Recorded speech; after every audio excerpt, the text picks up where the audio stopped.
Amados irmãos, queridos amigos, amadas irmãs e amigas em Jesus Cristo, tudo bem com vocês? Que a graça maravilhosa de Jesus Cristo, o grande amor de Deus e a doce comunhão do Espírito Santo esteja com você, esteja em você e com toda a tua família. Amados, eu quero agradecer a todos vocês por assistir meus vídeos, por compartilhar os vídeos, por comentar os vídeos, por deixar o like nos vídeos e também por assistir o vídeo até o final. Deus abençoe você e que Deus derrame hoje sobre você uma bênção muito especial. Deus é contigo. Vamos orar? Maravilhoso Deus, meu querido Pai, Criador dos céus e da terra, eis-nos aqui, Senhor, diante de Ti. E é na Tua presença, meu Deus, que queremos viver para todo sempre. Neste momento, meu Deus, desejo que o Senhor abra as janelas dos céus e derrame sobre nós chuvas de bênçãos sem medida, assim como cai uma fina chuva sobre a terra neste momento, que o Senhor derrame agora aguaceiros de bênçãos sobre teus filhos e filhas que assistem a esta mensagem.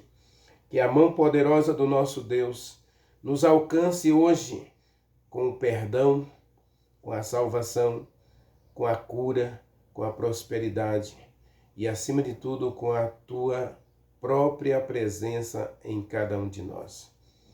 Que o Senhor nos alcance hoje com a sua mão poderosa para nos ajudar em nossas lutas e em nossas necessidades. Fala conosco neste momento. Queremos abrir a tua palavra, queremos ouvir a tua voz. Dá-nos a tua paz, o teu Espírito Santo, para entendimento da tua palavra. Nós te agradecemos em nome de Jesus Cristo. Amém. Amém. Amados, semana passada nós começamos uma análise no livro de Hebreus, capítulo 4, e eu quero voltar ao capítulo 4 de Hebreus para a gente estudar um pouquinho mais acerca desse capítulo. Eu falei semana passada que você deveria fazer uma reflexão no livro de Hebreus, capítulo 4, do verso 1 até o 11, onde Paulo faz uma narrativa, uma exegese completa acerca do descanso e a fé. Só lembrando duas coisas importantes aqui, meu querido. O mandamento não anula a lei, a fé. A lei não anula a fé e nem a fé anula a lei. O Evangelho de Jesus Cristo, as boas novas do Evangelho, ela deve ser confirmada pela justiça da lei. Porque Jesus Cristo morreu porque a lei não pode ser mudada. Eu disse a semana passada que aquele que ensina que Deus anulou a sua lei porque Jesus Cristo morreu, essa pessoa não é de Deus. Ela não ensina a verdade de Deus e ela está iludindo você, levando você a uma vida de desobediência, e nenhum desobediente tem herança no reino de Deus. Então vamos à leitura do livro de Hebreus. Abra sua Bíblia, Hebreus capítulo 4. Nós vamos ler do versículo 1 até o versículo 11 e vamos compreender um pouco mais esse texto de Paulo. Lógico que no versículo 12, eu quero fazer uma mensagem só no versículo 12, e a gente vai reservar o versículo 12 e 13 para uma próxima mensagem. E ainda dentro do contexto, né? Porque Hebreus capítulo 4, o contexto vai terminar no versículo 13. Mas eu quero começar no versículo 1. O versículo 1 diz assim: temamos, pois, ou temamos, portanto, que sendo deixada a promessa de entrar no descanso de Deus, suceda parecer que alguns de vocês tenham falhado. É interessante Paulo usar esse jogo de linguagem aqui. Deus nos dá a promessa, e a promessa que é a vida eterna em Jesus Cristo, tá bem? Você não pode jogar qualquer outra interpretação dessa promessa aqui. A promessa é a vida eterna. A promessa é um novo céu, uma nova terra, uma vida feliz com Deus. Esse é o alvo de Deus, esse é o plano de Deus. O plano de Deus para mim e para você é a salvação. Leia Tito capítulo 3. Você vai ver que Deus tem um plano para a tua vida, meu querido. E esse plano é dar a você a vida eterna. Leia Romanos capítulo 5. Leia João capítulo 3. O alvo de Deus para mim e para você é a vida eterna. Aliás, Deus só tem um objetivo na vida dele. É salvar você. Deus só tem um objetivo na vida dele. E ele trabalha 24 horas para isso. Salvar você. Levar você de volta ao Éden restaurado. Esse é o alvo de Deus. E ele vai fazer de tudo para isso. Primeiro, ele cuidou de você. Segundo, ele matou seu próprio filho por você. Essa é uma verdade que está no livro de Hebreus. Você pode ler do capítulo 1 ao capítulo 13 de Hebreus. Você vai encontrar esse fio. Você quer ter uma ideia? Capítulo 2. Leia o capítulo 2 comigo. Versículo 4. Dando-nos Deus testemunho juntamente com eles, por sinais e prodígios e vários milagres, por distribuições do Espírito Santo, segundo a sua vontade. Para quê? Para que Deus faz isso? Milagres, sinais, prodígios, e ainda dá o Espírito Santo. Para quê? Verso 3. Como escaparemos nós se negligenciarmos tão grande salvação, a qual, tendo sido anunciada primeiro pelo próprio Deus, foi-nos depois confirmada pelos que creram. Leia o verso 2. Se, pois, se tornou firme a palavra dada por meio de anjos, e toda transgressão e desobediência recebeu o seu justo castigo. Deus não quer castigar ninguém, meu querido. Deus não quer condenar ninguém. 2 Pedro capítulo 3, versículo 9, diz que Deus quer que todos alcancem o arrependimento. Tito capítulo 2, versículo 11, diz que Deus manifestou a sua graça, a salvação a todos os homens. Timóteo capítulo 1, diz que Deus quer, Deus deseja a salvação de todos os homens. Esse é o Deus que a Bíblia apresenta. O livro de Hebreus é um fio só. A promessa feita por Deus para mim e para você, meu querido, é a vida eterna em Jesus Cristo. Agora ele diz, eu temo, Paulo está dizendo, temamos, portanto, que sendo nos deixada esta promessa, a promessa da vida eterna, você tenha falhado, eu tenha falhado, nós tenhamos falhado justamente na questão da obediência. Porque, meu querido, obediência não é para incrédulos, obediência não é para ímpios, injustos, prevaricadores, filhos da ira. Leia comigo Romanos capítulo 8. Veja para quem é a obediência e a promessa também. A promessa não é para o ímpio. A promessa é para mim, a promessa é para você. Leia Romanos capítulo 8, verso 4 a 8. Está escrito assim: a fim de que o preceito da lei se cumpra em nós. O Evangelho, meu querido, a salvação em Cristo não anula nenhuma lei. Romanos 3,31 diz: anulamos, pois, a lei pela fé? De maneira nenhuma, antes confirmamos a lei. E aqui Paulo está dizendo, a fim de que o preceito da lei se cumpra em nós, que não andamos segundo a carne, mas segundo o Espírito Santo.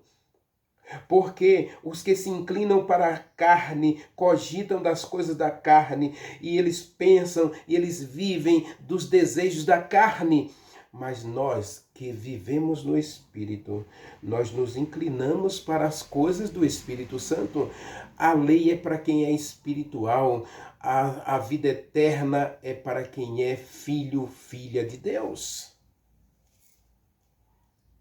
Hebreus capítulo 4 fala dos filhos de Deus, dos que creram, dos que pertencem a Deus.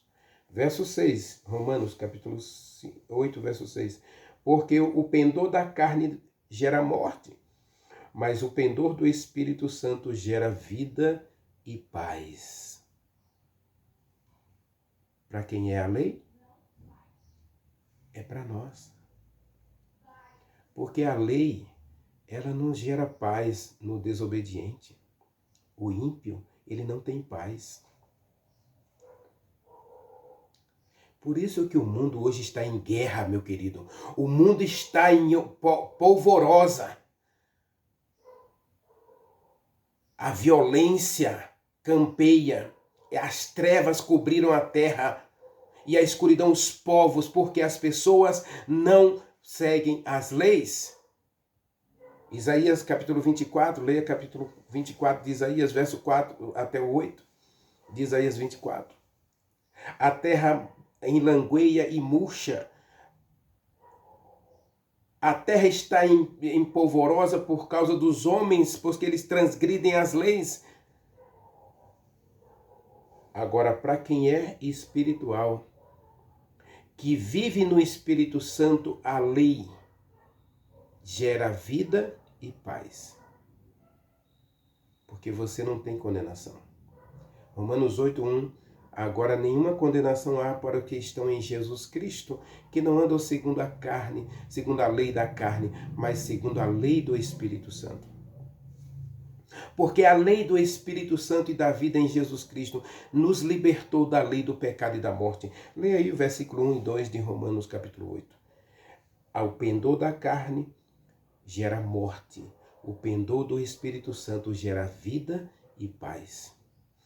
Verso 7. Por isso o pendor da carne é inimiga de Deus. Porque não está sujeita à lei de Deus. E não pode estar sujeita à lei de Deus. Verso 8. Portanto, os que estão na carne não agradam a Deus.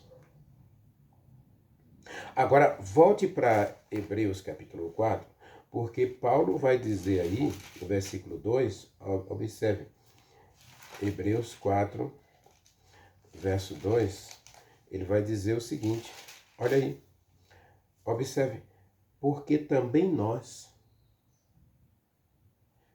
a nós foram anunciadas as boas novas do Evangelho. Também a nós foi anunciada a salvação em Jesus Cristo, como se deu a eles.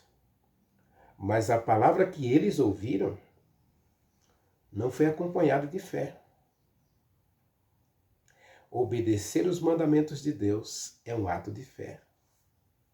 Ninguém guarda sábado porque vai ser salvo pela guarda do sábado. Ninguém guarda qualquer outro mandamento para se salvar, meu querido. As boas novas do Evangelho é Jesus Cristo em nós, a esperança da glória. Jesus Cristo em nós, a certeza da vida eterna. Jesus Cristo em nós, a certeza de que você estará com Ele para sempre no céu. No verdadeiro descanso que Deus preparou para os seus filhos. Deus, em Jesus Cristo, nos salvou para uma vida de obediência a toda palavra que sai da boca de Deus. Diz aí, ó, os que ouviram a palavra não foi acompanhada de fé. A salvação é pela graça, mediante a fé. A obediência é pela fé. Ninguém obedece por obras. Ninguém obedece para agradar a Deus. A gente obedece por fé. E isso é obra do Espírito Santo, meu querido. Se você ler o Novo Testamento, você vai ver que a vida cristã é um constante agir do Espírito Santo em nós. Ninguém vai para o céu porque conseguiu fazer. Não.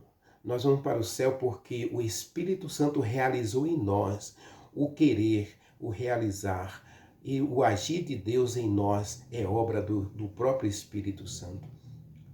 Volto a repetir, leia Tito capítulo 3 e você vai ver que Deus, através do Espírito Santo, age em nós para nos lavar, para nos purificar, para nos renovar, fazer de nós novas pessoas.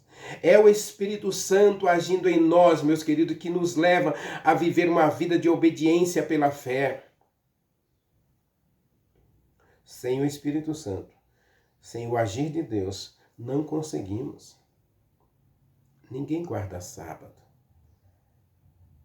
O Deus é tão misericordioso que Ele mesmo, diz o verso 3 aí, ó, nós, porém, que cremos, entramos no descanso de Deus conforme foi dito. Assim jurei na minha ira, não entrarão no meu descanso. Embora certamente as obras estivessem concluídas desde a fundação do mundo. Porque em certo lugar foi dito,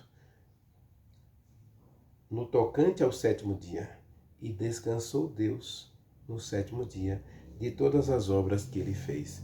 Então, o próprio Deus,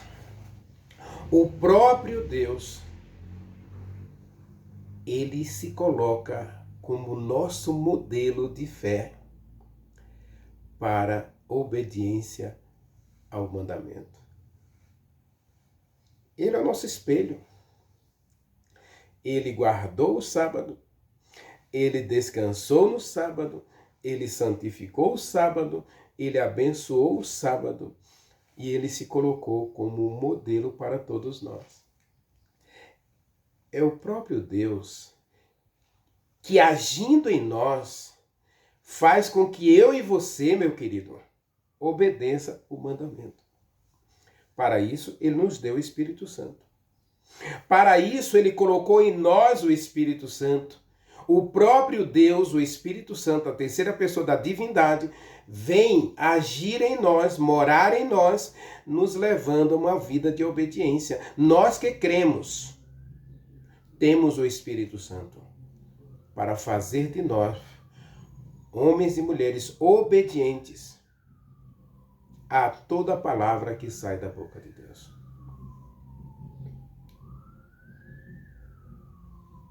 A salvação é pela fé em Jesus Cristo. É pela graça, mediante a fé em Jesus Cristo. E diz Efésios capítulo 2, que nós somos salvos para obedecer. O Espírito Santo jamais vai chamar uma pessoa, jamais vai dar o selo da salvação a ela, Efésios capítulo 1, versículo 13, para ela viver uma vida de desobediência. Então, se você, meu querido amigo, minha querida amiga, que segue outras igrejas, você é meu irmão em Cristo. Mas eu tenho que ser sincero com você. Você tem sido iludido pelo seu líder religioso. Você tem sido iludido pela sua líder religiosa. Quando ele ou ela diz que você não precisa mais da obediência ao mandamento de Deus. Leia Efésios capítulo 2, versículo 8 a 10. Porque pela graça sois salvos, mediante a fé. E isto não vem de vocês, não vem de nós, não vem das nossas obras, para que ninguém se glorie.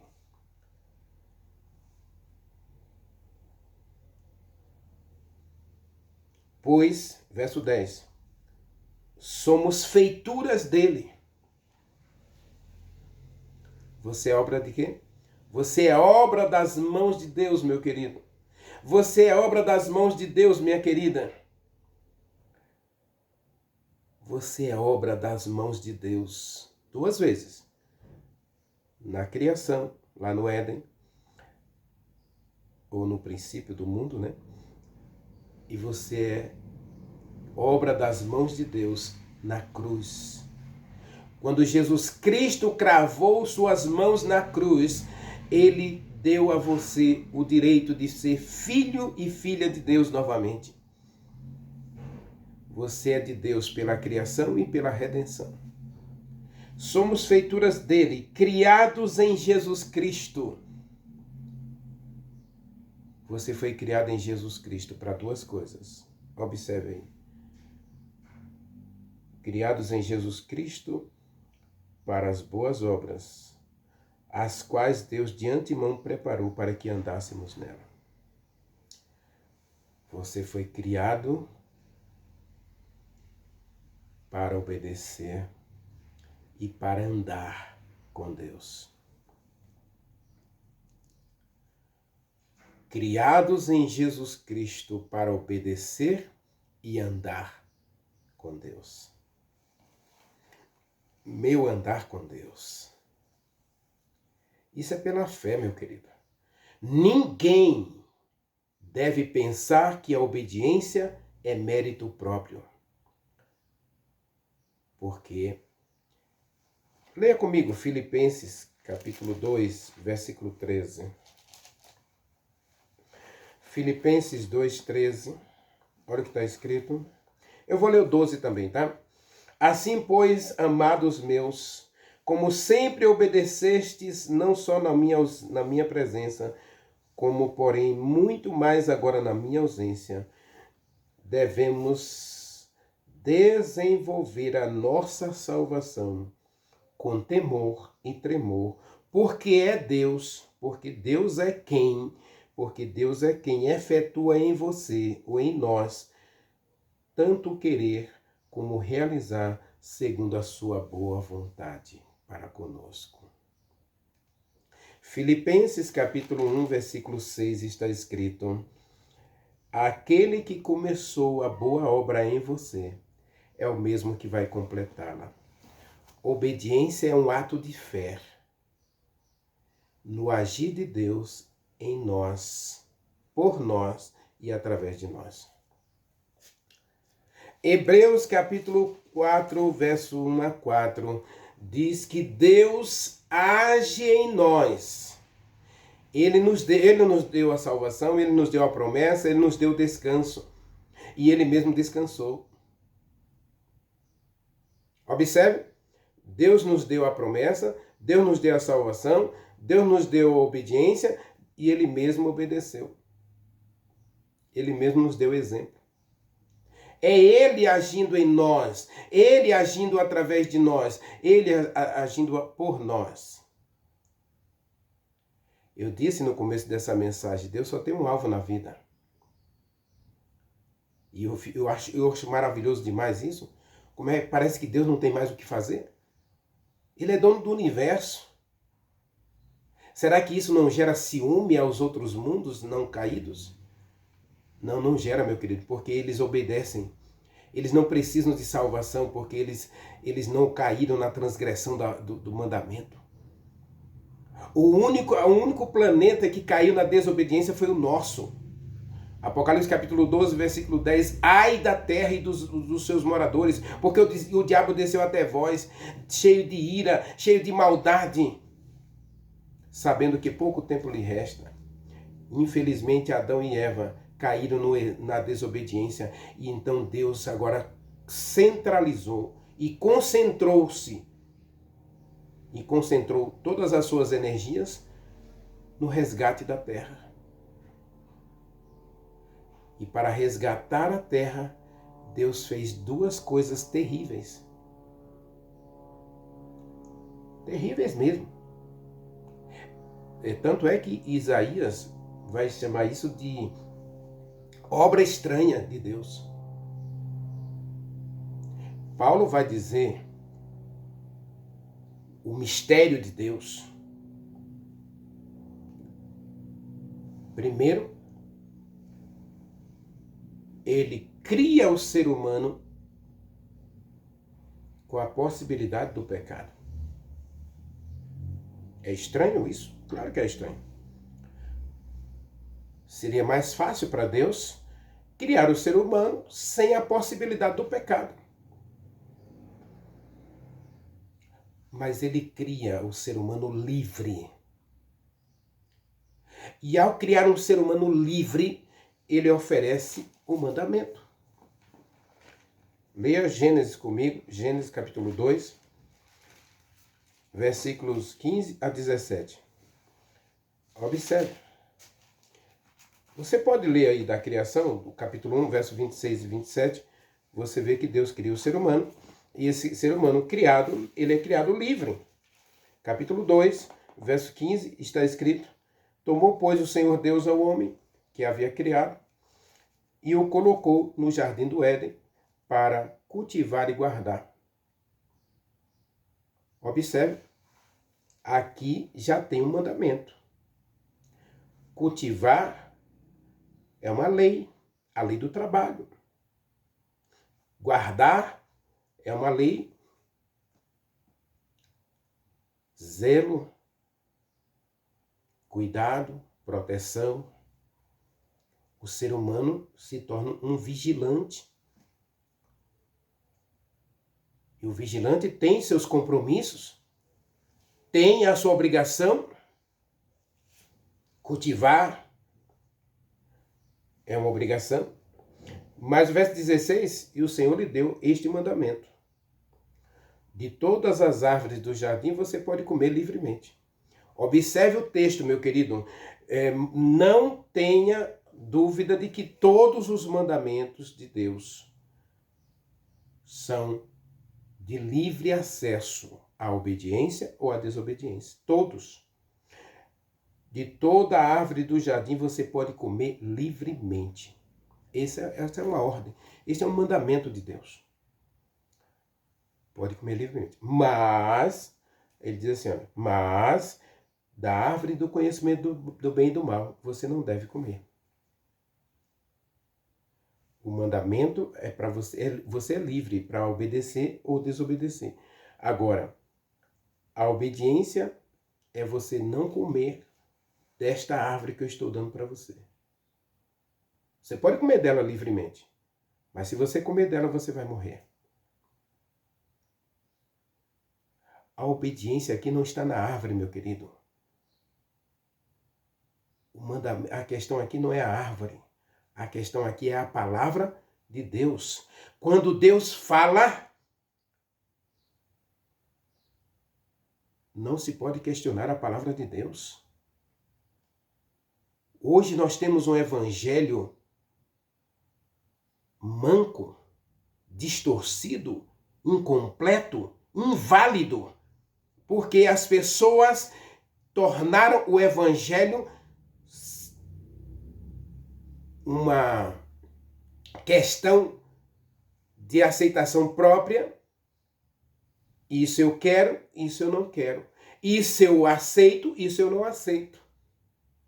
E com Deus não é assim. Você é livre, mas existe um limite. Existe um limite da sua liberdade. E esse limite é a própria lei, que estabelece.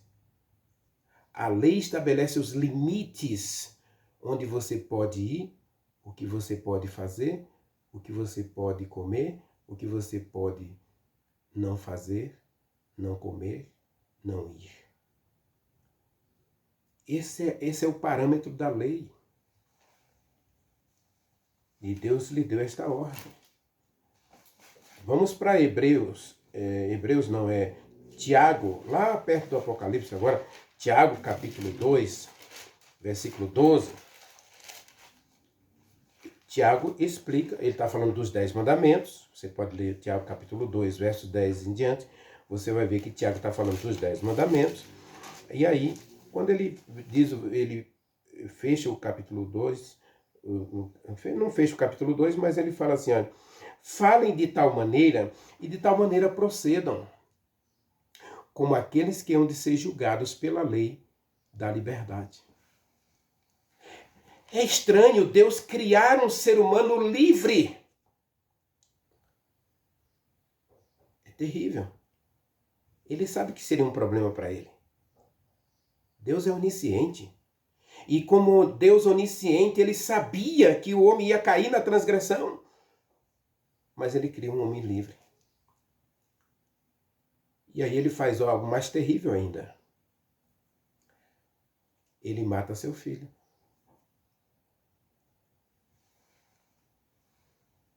O homem transgride a lei.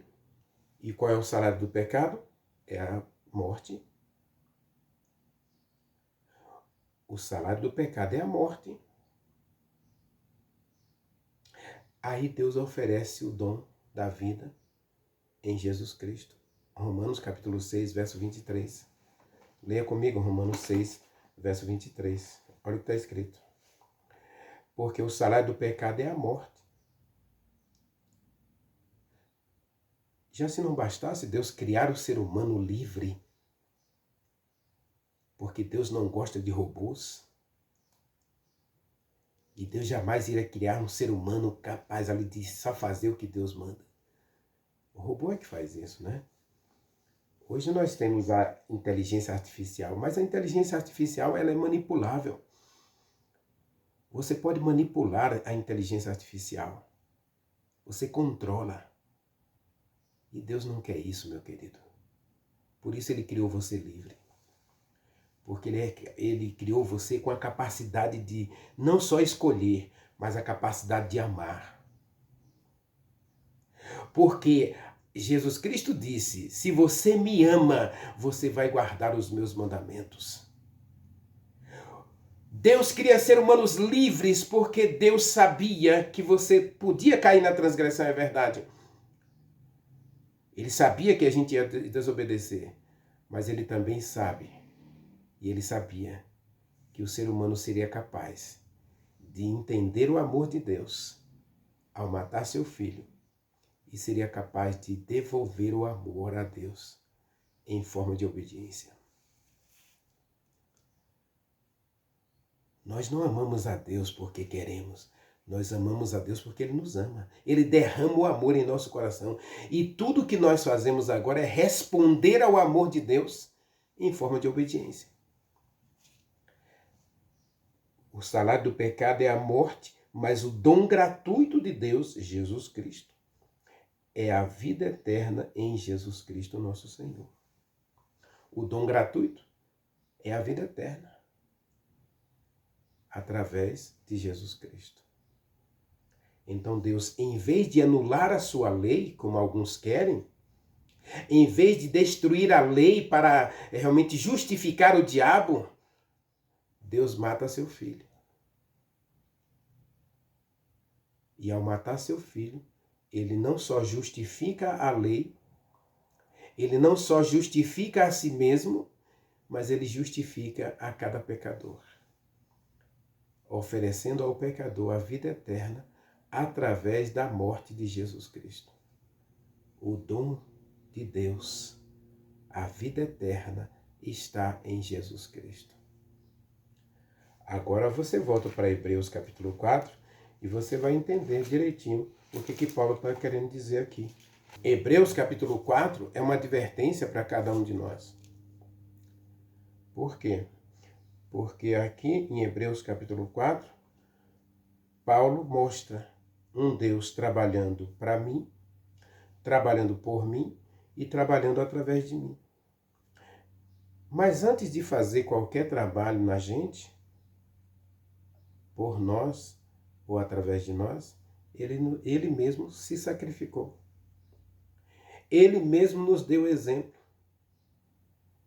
em todas as coisas, a ponto de nos oferecer a promessa da vida eterna e um descanso. Meu querido, a salvação é pela fé, é pela graça mediante a fé em Jesus Cristo. Agora, os verdadeiros filhos de Deus, os que cremos, eles vivem uma vida de obediência por fé na graça oferecida por Deus. A graça é Jesus Cristo. Vou ler de novo o verso 4 para a gente poder concluir essa mensagem. Diz assim: porque em certo lugar, assim disse, no tocante ao 7º dia, e descansou Deus no 7º dia de todas as obras que ele fizera. E aqui está falando de todas as obras que fizeram. Paulo está jogando as duas coisas. A primeira obra, a criação do ser humano, e a segunda obra, a redenção do ser humano. Tanto a criação quanto a redenção. São obras estranhas. Isaías vai dizer que essa obra é estranha, né? E Paulo vai dizer que é um mistério de Deus. Criar o ser humano com a possibilidade de pecar e na certeza de que ele vai pecar. E criar o ser humano e recriar o ser humano através de Jesus Cristo. Ou seja, dar ao ser humano uma segunda chance. Eu não gosto muito dessa expressão segunda chance, mas é o que a Bíblia sempre mostra para a gente. Deus poderia ter destruído o ser humano, porque o salário do pecado é a morte, mas ele fez questão de ser justo e justificador de todo aquele que tem fé. Ele não anula a lei. Ao contrário, ele justifica a lei, ele justifica a si mesmo e ele justifica a mim e a você. Tanto na criação de seres livres, capazes de errar, mas capazes de amar também. E recriar o ser humano através da cruz, através do sacrifício de Jesus Cristo. Deus não anula a lei, meu querido. Deus não anula mandamento. Ao contrário, Deus exalta a lei através da cruz de Jesus Cristo. Deus exalta a lei através do seu amor para com você, para comigo, para com todos nós, morrendo na cruz. E ainda depois, ele envia o Espírito Santo para cuidar de você, para levar você de volta ao lar eterno. Não esqueça de fazer uma reflexão em Tito capítulo 3 e Romanos capítulo 8. Você vai ver o grande amor de Deus. Capítulo 5 também de Romanos, você vai ver o grande amor de Deus agindo para que no final eu e você esteja com Ele para sempre, no descanso que Ele preparou para todos nós. Ore comigo. Maravilhoso Deus, meu querido Pai, muito obrigado porque o Senhor fez a promessa. O Senhor cumpriu a sua promessa. O Senhor criou o descanso e o Senhor mesmo entrou no teu descanso. O Senhor nos deu o mandamento, mas acima de tudo o Senhor nos deu a salvação em Jesus Cristo. E queremos hoje, Senhor, com um novo coração, obedecer o teu mandamento. Fala conosco, meu Deus. Age em nós e continue cuidando de cada um de nós. Nós oramos, nós te agradecemos no doce nome de Jesus Cristo. Amém.